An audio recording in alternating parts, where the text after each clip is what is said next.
Friends, welcome to all in this video. So guys, आज इस video में हम बात करने वाले हैं 5ST के रिसेप्टर्स की। ये 5ST के रिसेप्टर्स का थर्ड वीडियो रहने वाला है। इससे पहले हमने दो वीडियो ऑलरेडी डिस्कस कर लिए हैं। प्लीज़ उनको एक बार ज़रूर देखिएगा, तभी इस वीडियो पे आइएगा, क्योंकि अगर आपने वो वीडियो नहीं देखे तो यहाँ इस वीडियो को देखने का कोई फ़ायदा नहीं होगा। ठीक है, तो आज ये लास्ट लेक्चर है 5ST के रिसेप्टर्स का। ठीक है, इसमें सारे रिसेप्टर कंप्लीट हो जाएंगे। तो देखो, 5ST3 रिसेप्टर से शुरू करते हैं। ये basically ligand gated ion channel receptor होते हैं। ठीक है, यानी बेसिस में आयन चैनल्स होते हैं, उसके थ्रू बेसिकली देखो यहाँ पे दिख भी रहे होंगे आपको, सोडियम, पोटेशियम, कैल्शियम। ठीक है, उनकी एंट्री करते हैं cell, within the cell. ठीक है, और वहाँ पे एक्साइटेटरी रिसेप्टर होते हैं बेसिकली ये। ठीक है, एक्साइटेशन शो करते हैं। अब इनके लोकेशन क्या होते हैं? लोकेशन इसकी पहली है पेरिफेरल नर्व्स में होती है। पेरिफेरल नर्व्स में यहाँ पे नोसेप्टिव न्यूरॉन्स होते हैं, यानी जो पेन इंड्यूस करते हैं। नोसेप्टिव यानी नोसेप्टिव का मतलब क्या होता है? पेन। ठीक है, तो उनका फंक्शन क्या हुआ? पेन। ठीक है, पेन करना। एरिया, उसके बाद क्या होता है? सीटीजेड, एरिया पोस्टिवम। बेसिकली यहाँ पे क्या होता है? सीटीजेड सेंटर होता है ना, वो कीमो रिसेप्टर ट्रिगर जोन होता है। ठीक है, वहां पे ये इमेसिस के लिए रिस्पॉन्सिबल होते हैं, उल्टियाँ लगती हैं। अब देखो, इंसान को उल्टी कब आएगी? जब ये जो आपका जोन है जब ट्रिगर होगा। ठीक है, अब आपको पता है कि वॉमिटिंग कितना कॉमन चीज़ है। ठीक है, अगर आप बस में ट्रैवल कर रहे हो तो इंसान को वॉमिटिंग लग जाती है, कई लोगों को होती है ना वॉमिटिंग लग जाती है, बस में जा रहे हैं तो वॉमिटिंग, कहीं पहाड़ी एरिया में जा रहे हैं तो वॉमिटिंग लग गई। ठीक है, किसी को वैसे ही वॉमिटिंग लग जाती है। तो बेसिकली हम यहाँ पे एंटी इमेटिक की तरह भी इसको हम फंक्शन में शो कर सकते हैं। जब हम एंटी इमेटिक ड्रग्स पढ़ेंगे ना, तो देखना कितनी सारी ड्रग्स आपको भी देखने को मिलेंगे वहाँ पे।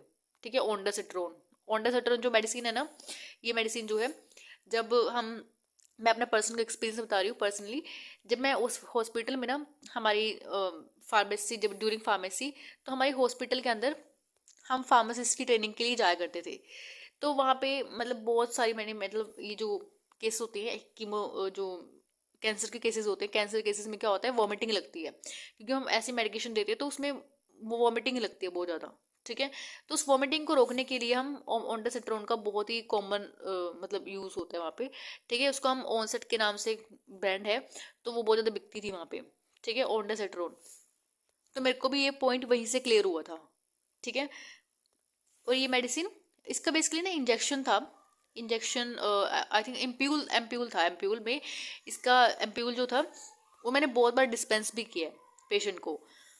तो आई थिंक आपको जो ये स्टोरी, छोटी सी स्टोरी थी, इससे आपको ये पॉइंट याद रहेगा।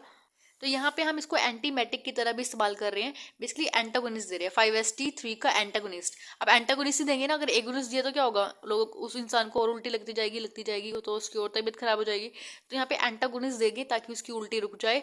उसके हम एंटा एमेटिक बोलते हैं, उसको एंटीमेटिक्स। इस पे ओंडासेट्रोन आ गया। ठीक है, ट्रोपी स्टेरोन आ गया, बहुत सारी मेडिकेशंस होती हैं। ठीक है, ये बहुत कॉमन होता है, ये आप इसको लर्न रखना। ओंडासिट्रोन जो है ये बहुत ही कॉमन है, और कैंसर में बहुत ज़्यादा यूज़ होती है ये। तो यहाँ पे 5ST3 रिसेप्टर इतना ही था। नेक्स्ट है 5ST4 रिसेप्टर। ये बेसिकली AC GPCR रिसेप्टर है। एक्साइटेटरी है, यानी स्टिमुलेशन। देखो यहाँ पे GS वो अब प्रोटीन आ गई है। ठीक है, उसके बाद देखो लोकेशन, अगर हम बात करते हैं GIT के अंदर, GIT के अंदर ये GI की मोटिलिटी को बढ़ा देगा, पेरिफेरल मूवमेंट बढ़ जाएगी। तो हमने पहले भी बात की थी। जो सेरोटोनिन है, ये हमारा इंटेस्टाइन के अंदर क्या करती है? जीआई ट्रैक के अंदर हमारी मूवमेंट को बढ़ाती है। जो हमारा फूड है, हमने फूड खाया, तो वो फूड आगे कैसे जाएगा? इसी पेरिफेरल मूवमेंट के थ्रू जाएगा। ठीक है, हार्ट में देखते हैं, हार्ट में ये हाइपरटेंशन, जो हार्ट रेट है उसको बढ़ा देगा। ठीक है, अब हार्ट रेट बढ़ रहा है, इसको रिपीट कर देंगे तो हार्ट रेट कम हो जाएगा। हिपोकैम्पस भी कोग्निशन को बढ़ा रहा है।